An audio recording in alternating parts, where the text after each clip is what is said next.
আমি অনেক কান্নাকাটি করার পর একটা কথা ভাবলাম, যাদের জন্য কান্না করি অথচ তারা জানে না, যাদের জন্য নিজেকে শেষ করে দেব ভাবি অথচ তাদের কাছে আমাদের মৃত্যুর খবর যাবে না।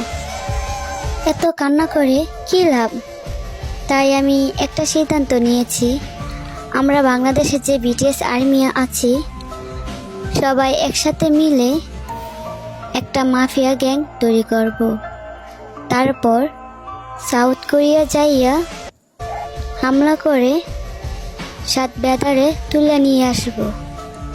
বাকিটা ইতিহাসে লিখে দেব, এই প্রথম নারীরা ছেলেদের কিডন্যাপ করে জোর করে বিয়ে করে আবার হাজার সতীন নিয়ে সংসার করে।